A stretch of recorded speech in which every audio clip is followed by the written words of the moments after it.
If you have said to yourself, I should write that, or if someone has said to you, you should write that, then I'm talking to you because you need to write.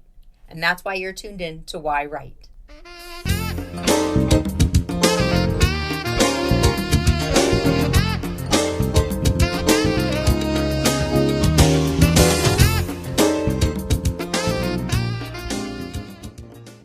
Hi, welcome to yWrite. I'm your host, Angela Grout. Thank you so much for tuning into another episode to learn why writers are writing, what they're writing, and if you're a writer, why you should be writing and what to do when you're writing.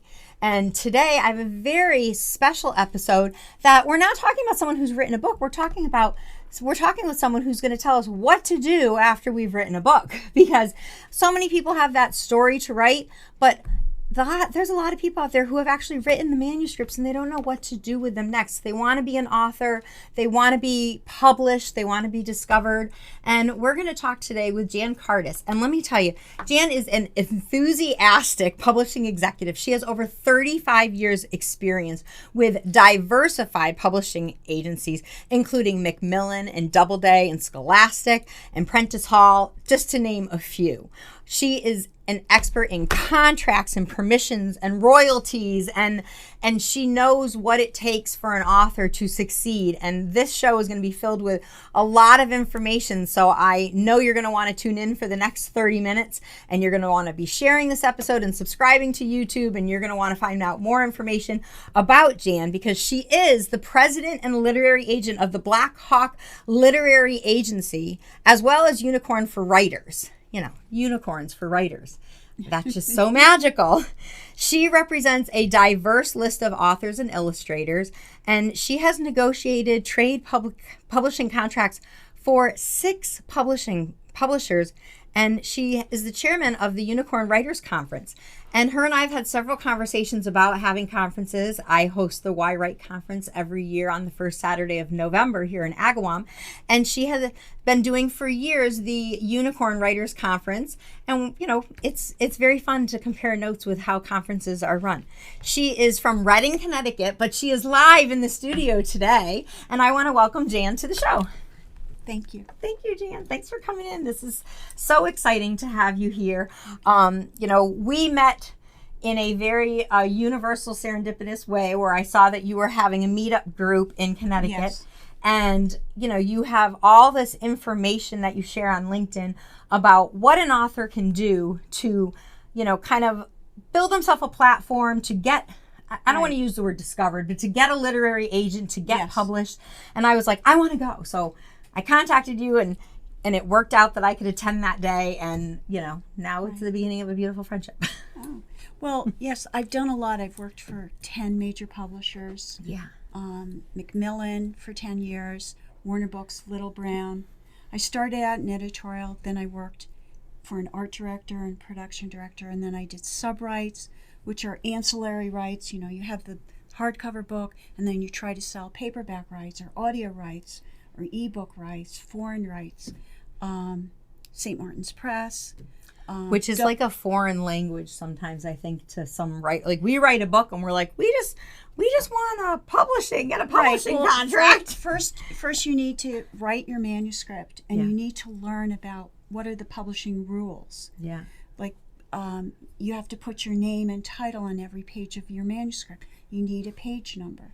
Not everybody thinks to do that. I work with playwrights, and that's my pet peeve is if they give me something that's not, I'm like, what's going to happen when all these papers fall on the ground? Yeah. Like, I'm sorry, number them. Put your name on it, because if you're only reading one excerpt of, a chapter, and I would think for you, I'm sure you get queries to get a lot of things to read. You want to make sure the author's name and their title is on there so you know what you're reading. It's not just a piece of paper. Well, after you write your manuscript, you should really get other people to give you feedback. Yeah. And there's certain things for a novel, the plot, the setting, the characters, the dialogue, the transitions between scenes. That's what I see all the time where the problems are. People just rush one scene. They don't give you enough emotion for your characters. And then they rush you into the next scene and you say, why are you doing that? You haven't really finished your thought carefully. So you really need honest feedback. How do you get that? Get it through meetup groups, through, a lot of different sources. Yeah. And after you get your book, your manuscript in great shape, you need a literary agent. Yeah. So getting a literary agent, from what I understand, like, okay, you've written the manuscript. It's in its, I'm going to say, final draft. It's Right. never a final draft, but it's in the final draft form. You've done your sample reading of it. You've had beta readers you've had editors go through it. You've polished it kind of as much as you can. Right. So, we're all proud of it. Hi, will you be my agent? And they hand you this and, can I have a contract? What do we do now? Well, it's not Is it that that easy. easy? No, it's not that easy. Darn. You have to do your research on agents. Yeah. You have to write a pitch letter, a Okay. query letter. Yeah. You have to give me a summary of your book. But if you don't give me enough information in your query letter because you're paranoid that I'm going to steal your Oh, idea, yeah. I've seen that happen. Well, if it's I already really written, need no one's to gonna know, steal what it. is this novel about? How do you write a good query letter? It's a lot easier than you think. Go on book publishers' websites, Random House, all the other major houses. Read their catalog copy, which is a description of the book. So it's not a log line, right? I mean, like, I've written, screenplay stuff. Like, log lines like that 1-2 lines that just pitches the book. This is like paragraph form. It's more information. It's one page. Okay, one Who page. are you? Give me your bio. Okay. And then what have you written out there in the universe? And then what have you done to develop an author platform? You have to be on social media, and you need to get followers who you engage with. So when I put a post on, So I got to get married to all these people? well, you have to write things Yeah. that are interesting so that the next time I go on LinkedIn or Facebook, I'm following you because I'm really curious. So if you're putting things, so you're building your following on these social media platforms or on your web, well, I guess you can't really use your website because you want to have that count. You want to know that the your count. website should really be just for your books. It should be Okay. an author and book so- website. Because the original website that I had, I would have a blog, I'd have all these, writings and poems and blah, blah, blah, blah, blah. And now I think because that one's not online, I want to pull that material and start using it. But I think if I put that out on social media, do I still own the material? Yes, you do. That's So true. it's okay to share like a Yeah. poem, Yes, an you should be unpublished doing- short story. You should be doing that because you want people to engage with you. You want a discussion. With one of my clients, Eric Burns, I did a postcard for him, and I wrote all of his books. And then I said, Eric, what I'm going to do is I'm going to type up the beginning first page of your book, and I'm going to put it on LinkedIn because I have 30,600 followers. And then I'm going to find, using AI, the right, I know. Did I I have cringe? mixed Did you feelings. see that? I have Using mixed feelings AI? about AI too. No, I and wanted I to- am afraid of it. And then I'm going to find what are the right hashtags Okay. for each book, Yeah. which was great. It found the right hashtags. I only used 8. You shouldn't be excessive. I put it on. Then I put a picture of the cover. And then I got all these people starting, like you've been following it. Yeah.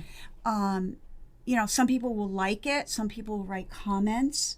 But I know how many people are looking at It's it. interesting when you say hashtags because, like, even with my podcast, and look, I have a postcard too, just because I wanted to show. Right.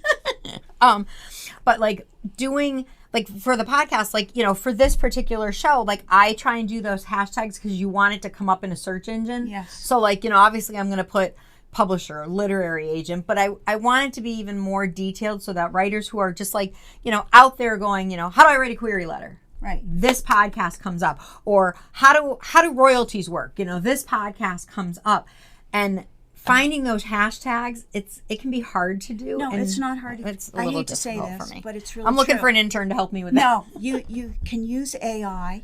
You take your manuscript and it will read it, and then you say, please give me 10 of the top best hashtags for my book.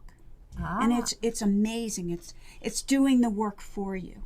Wow. So those are the things that are good things about AI. I mean, there are dangerous things that we should care about, but it's so finding an agent is hard. The hardest thing to do. So if someone queries you and they, in their letter saying, okay, hi, my name is, Angela Grout, and this is what I do, and I'm working on this new manuscript. This is the title. This is the story, because you want the story. You don't want what it's excited. You want the story. Yes.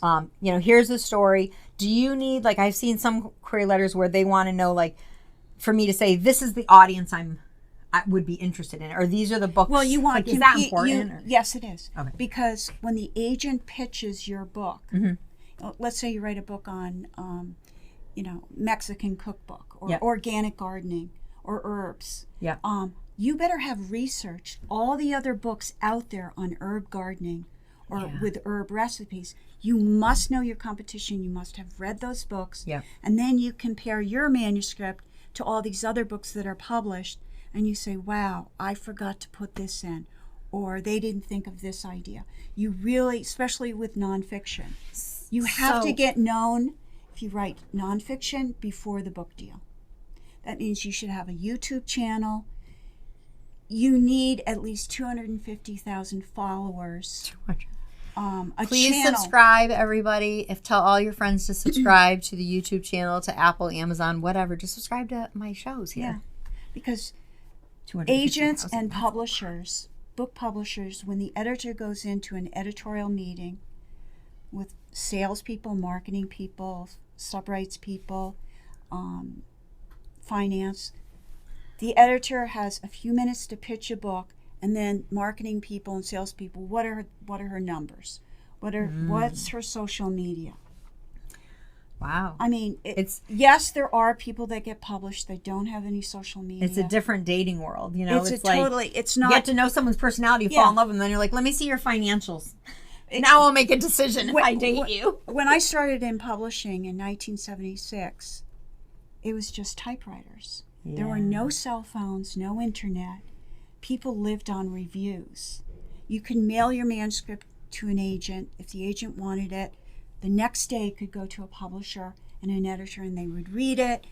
And the finance people didn't really just have the control that they do today. So today, a book is a product. Mm-hmm. Yes, it's a piece of art, but let's be realistic. It's also a product. Publishers are in there to make money. Mm-hmm. And just be aware and authors, of that. we want our story to be read and loved, and it's our baby. We want people to fall in love with it. Of course, we all need to make money to survive, but I totally get with the publishing industry. And you said something interesting, because like I said, okay, here's a polished manuscript, be my agent, represent this.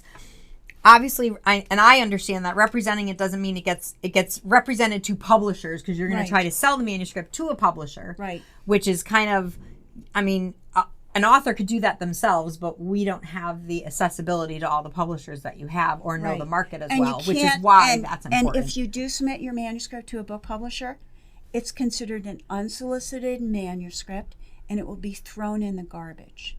You have to go. You go on each. This is one of the handouts I put together. It's very Renaissance-y. Look at all that beautiful artwork. Okay, sorry. Like so my angels. For example, if you go on,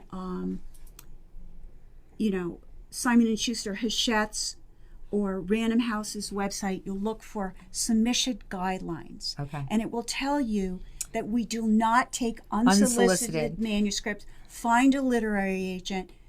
Use the literary marketplace. This is a great this is one of the hands I know when I went to your meetup, because I like this. It said how to prepare your manuscript when requested by a literary agent.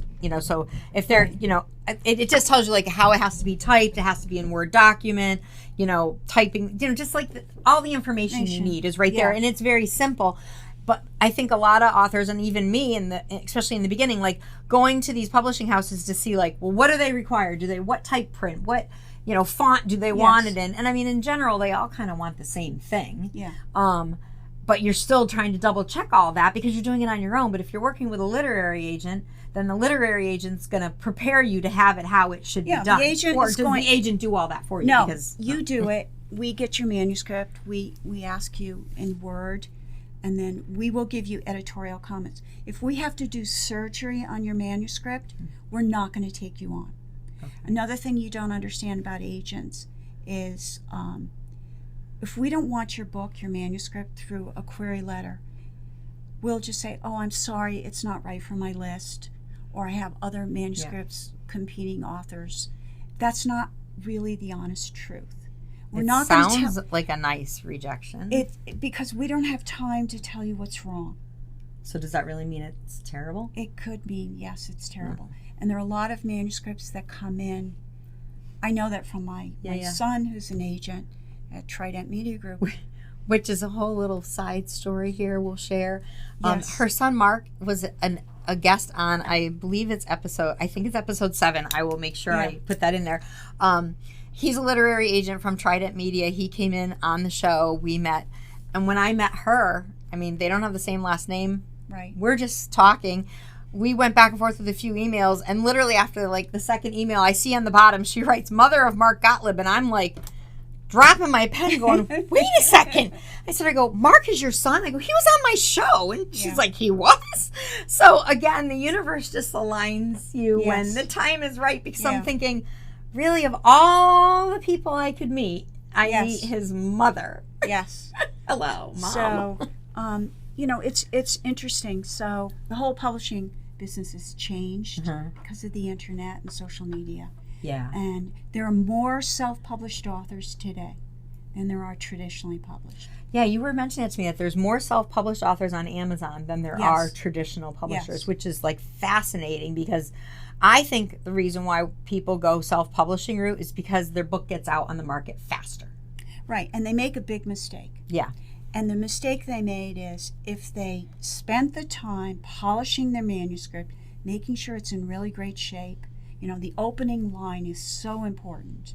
I've actually posted on LinkedIn Eric Burns' opening pages, which are, his writing is unbelievable. It's great. Well, and so they don't spend the time, and then they get rejected, and then they end up self-publishing. But if they spent the time to polish their manuscript, made it in really great shape, then got an agent, but then built up their social media, you don't have to write anything related to your book. I know, but it's sad because sometimes it feels like it's a popularity contest because like the more friends or followers you have, well, it's more. I mean, I get the more friends and followers you have, the more support you have. You need, and you hopefully need to engagement. more people who buy your book. But like you want to, for me, I want to sell my work. I want to sell my art. Like I was a florist for years. I wanted people to come to me because they saw my work, they liked my work, they wanted it. Not because, I'm going to give Angela my business because she's a friend and I like her. I mean, that's great too. But you want the work to sell. But it nowadays, I mean, she has this checklist. Taking this. Well, this is it's purple, so it's matching what I'm wearing, it's which is social important. Media list. It's the writer's to-do list. And like I looked at this and I'm like, okay, yeah, I mean, automatically I have a LinkedIn account, I have a Facebook account, Twitter, Instagram, blah, blah, blah, YouTube. But it's like there's so many ways to expose yourself to become known and become liked. But how do you get your work Okay, liked? you know what you do? You need a strategy. Okay. Like I see authors and they're on all these different social medias and they never get anywhere because you got to think about it. What could I write about that will get attention? Like I mentioned the Twitter guy, this man, Mark discovered him on Twitter. He has 3 girls. He stays at home, takes care of them. His wife makes all the money. And he always wanted a son.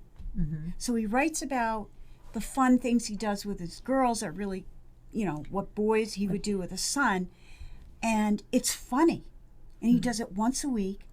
And he has 1 million followers. All you do is you come with 1 million followers with a book. And Mark gave him... And he wrote a book. Mark said, let's come up with a book idea. He wrote a book. It was so easy for Mark to sell because figure out the math. 1 million people are following you on Twitter. So is it more? It's not related to his book at all. You could write things about gardening and flowers. Oh, I can write flowers. I can write about spiritual experiences. But you have to be consistent, and then you have to link with other people who do the same thing. You want to do cross-marketing back and forth. When I worked at Google for 3 years, I learned so much about cross-marketing. And I did AdWord contracts and Google book search contracts. So you have to come up with a unique idea and then think it through.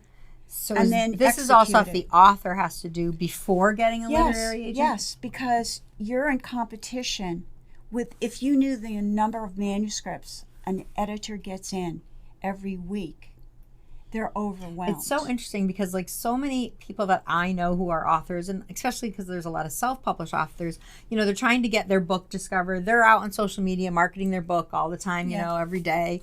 And you know, they're not seeing, we think it's, you know, we talk about it like there's not distribution like you get with a publishing house. You know, there's not that distribution.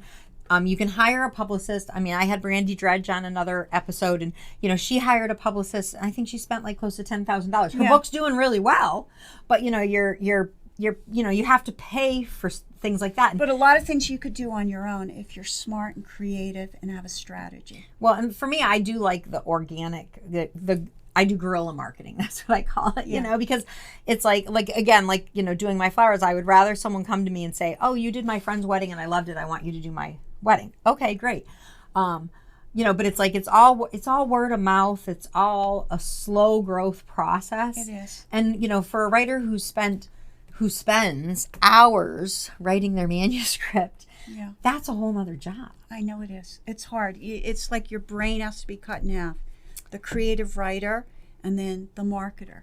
Okay, so you get this. And actually self-publishing has hurt traditionally published authors because now things that they didn't have to do in the past, they have to do now because they got to compete with that social media. Yeah, and when you go on Amazon, I know if a book's self-published or not because you go all the way down and you look who the publisher is, and if it's like Unicorn Press, you're only going to see one book there. And if you use Lulu or any of the Amazon, it's going to show you. It's going to show, but an agent normally will not take on a self-published author unless you have a lot of followers and you've sold about 8,000 copies of your self-published book. Why would we take you on? And publishers I know have the ability to go into the search engines and the magical world of the internet to find out how many books that you sold. Oh yeah, because there's like that magical research company or whatever AI that, you know, shows you this is how many has sold in whatever markets and all of that. So I mean, you already can tell what I've sold. They pay for the service, but the reason why you want to be traditionally published is subrights. You don't have the contacts to sell an excerpt of your book to magazines or newspapers or a book club or foreign rights. There's so many different rights. Why couldn't I do that? You can try, but you don't know how to even find them or contact them. And they're not going to really promote you because they're going after traditionally published authors. You're not going to get into bookstores if you self-publish. You're not going to get into libraries. There's always exceptions. Yeah, if you do Ingram Sparks, I've heard you can. If you're Colleen Hoover and you self-publish and you become a bestseller, okay, the doors open up for you. Right. And then you can get into libraries, into bookstores if you still like when I make April Rain as a movie, I'd be like Matt Damon when he wrote The Beautiful Mind and, you know, made this movie and all of a sudden was like, he wrote it and directed it and produced this movie. Who is this guy? And another thing you have to do is you can't give up your enthusiasm and your passion. And you're going to get rejection after rejection. Yeah, well, and you can't give up. And you need an agent who's going to be very enthusiastic and direct you. So you're not going to just write a manuscript. You're going to be run by a good agent and say, I want you to do this, this, this, this, and this. Okay, so you get a client who's got, you know, the 1 million followers. They have a unpublished manuscript that is polished good enough for you to take to your editors, and now you want to take them on. And you get them signed with, you know, Macmillan Press or Unicorn, you know. Well, yeah. And now, you know, does the writer just walk away and start collecting a royalty check? No, that's not how it works. Like I have a project now with the Orangutan Project. They're in Australia. They contacted me through LinkedIn, and this woman asked me, could you tell me about literary agents and the whole publishing business in New York? And I was in a happy, good mood, so I spent about an hour with her. And then the next thing I know, she tells me about the Orangutan Project. They have over 1 million followers. We accept their manuscript. We expand the manuscript, not just to be about saving the orangutans, but saving the world, the planet, all, you know, what we're doing to the planet, global warming, etc. And I made them a huge marketing plan. It was like 5 pages. Is that what a literary agent does? Help you with that marketing? No, literary agents don't do that, but I love it. Okay. And they're going to implement it. Okay. And then I'm going to take excerpts this week from their incredible website and say, Black Hawk Literary Agent is delighted to be representing the Orangutan Project. We'll be submitting this in the fall. So all the editors... So you'll build up an audience. I'm to get building that. up excitement about this book. Yeah, so it's interesting. And I told my son about it. He said, oh, Mom, this is a great book project. You're going to easily sell it. Well, so like, I've done that with my books. I know authors who've done that who say, like before either any of them come up, like, oh, like Being in My Breast is the book that I'm working on now. Like I'm, slowly giving teasers about it, slowly, going to libraries, doing sample readings.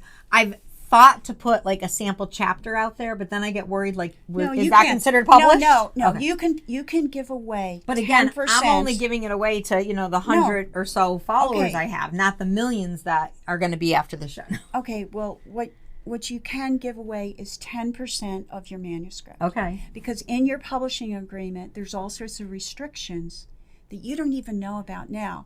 It's 10%.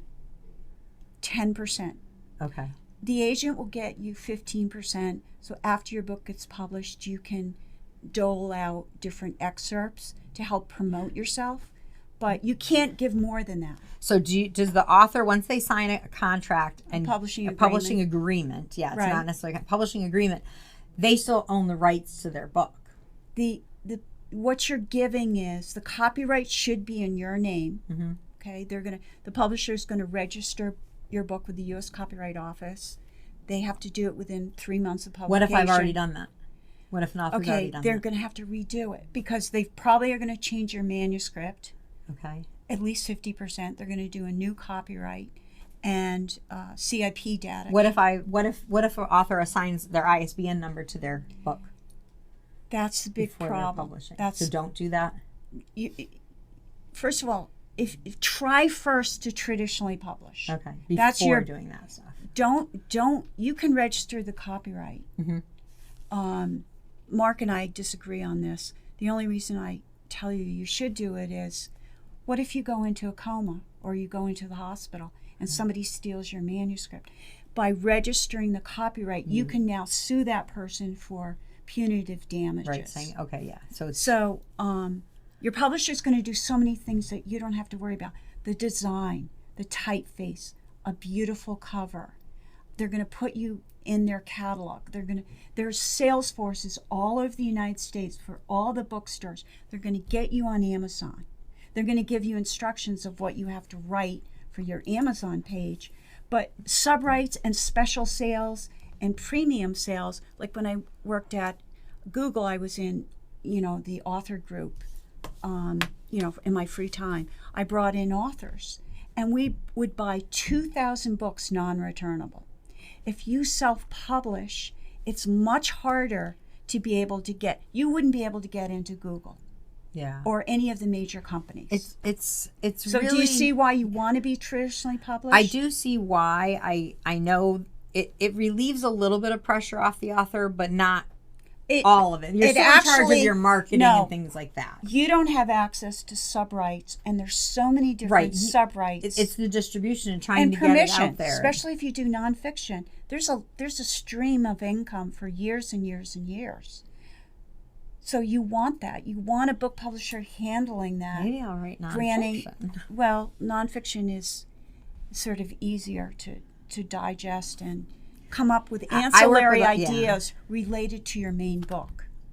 Like if you did a gardening book, or how do you start a flower business? Yeah. You could do an Instagram with beautiful pictures of flowers and how you arrange them, all these little tips. And instead I'm talking murder mysteries. Well, I mean, I could end up giving you so many book ideas I have to hold back. All right. I definitely can have you on again. I have invited you to come out to the Writers' Conference in November. So, we're hoping to see you there. And you're going to I will be happy to have come. lots of information for writers that are coming there. How can the people watching this show right now get information on you, get information on Black Hawk Literary? Okay, so they can go to blackhawkliteraryagency.com. they can write to me at Jan, Jan, Kardys, Kardys, @gmail.com. Okay. Or through, once you go to my website, you'll see my submission guidelines. You know, what I expect from you. Mm-hmm. I ask you for your query letter and your first 10 pages. And you do accept that? I will look at every single query letter. Wow. If I don't respond, it's because I'm overwhelmed with query letters. My son gets over 1,000 query letters below. a week. And I know, you have, when I went to her meetup, she has so many different handouts that are so helpful for writers. From how to research things to complete your books, to how to build your author platform, to how to query, to I loved looking at the royalty contracts to see how that worked, which was very confusing, but you made it sense, so it's just, there's so much. And I know some of this stuff is available on your sites, right? Yeah, that people I have can it get on to. 2 sites. Unicorn for Writers are 40 different services for writers. You have to pay for it. So if you come to me and you say, Jan, edit my manuscript, I will do that, but I can't move you. Once you're a client, Unicorn for Writers. Once you're a client of Unicorn for Writers, I cannot move you into Blackhawk because agents are not allowed to charge you any money. We don't get paid. Okay. We get 15% of the advance. An advance is a sum of money that the publisher is going to pay you. And the agent could work for a year to get your book ready. And then once we sell it, we get 15% of the advance, 20 in the foreign market. Which is very interesting, because if your advance is $100, I mean, we're going to talk there's a lot of zeros after that, but for simplicity, $100, you're going to get 15% of that. Yes. And then if the list price, I'm getting $85, right? But I don't get a royalty on any book sales until I've sold $85. They've sold $85. Like, for example, let's pretend the advance is $100. It would never be that low. The list price is $10. Okay. Let's pretend. Hardcover royalties are 10% of the retail list price. The price. So I'm making $1 off every book. Yes. Ooh, so you have get rich to sell fast that way. You have to sell. It's 10% on the first 5,000 copies sold, 12.5 on the next 5,000 sold, and 15% thereafter. And that's standard. And that's standard for hardcover. Paperback is different. Okay. So anyway, for hardcover, you would have to sell, in that case, 10 books. The publisher would have to sell 10 books. And then the 11th book, you're going to get $1. Gotcha. But not actually $1. Your agent's getting 15% of that. But, with a different advance, $100,000 advance, it's different. It takes a long time to earn out your advance. So if you just get your book published and you don't do any marketing, you have to do marketing continuously to keep the book in print. So I want to talk longer, but we're running out of time because I want to ask you about what it's like to hire a publicist to help you with that, because I'm sure that would be helpful for marketing things. But the royalty contract that you showed me in these papers, can they get these from you without going to a meetup, or should they go to your meetups? They can't get a royalty. I'm not going to give them a royalty statement because that's confidential. But they can get any of these handouts if they email me. Okay. And I have a lot of them on Unicorn for Writers under resources. Okay. And I was originally an English teacher. To me, I just love teaching. Well, you are very enthusiastic. You're very passionate. You're very knowledgeable. I mean, you talk so that I can understand what you're saying, but at the same time, some of what you're saying is a foreign language to me, but I'm still kind of understanding this. So hopefully you are understanding this too. You'll acquire it. So this has been great. Thank you so much for coming in. I am definitely going to put, all her links and her websites on there and her email, because email her to get these great handouts because they're really, really helpful. Thank you again for driving in. This has been such a pleasure. I'm so excited for you to come back for the Writers Conference and to talk more to you about all of this. Thank you very much. Thank you. Okay. And I want to thank you, my listening audience, for tuning in each week and checking out every episode and probably binge watching episode after episode after episode, because if you're a writer and you have a story in you, you're trying to find how to tell your story, how to get your voice on the page. And every episode here has something that will help you. And if you are an author and you are trying to get published, this episode was definitely for you. So, right now, this is the time of the program where I have you do a writing prompt. So when the show's over, set your, your watch, your timer, your phone, your microwave, set it for, 10 minutes, and you're going to pick up your pen and start writing. And because this episode has been for writers who hopefully have that polished manuscript, I'm going to tell you to start writing the summary of your book. What is it about? Write a one-page summary of what it's about.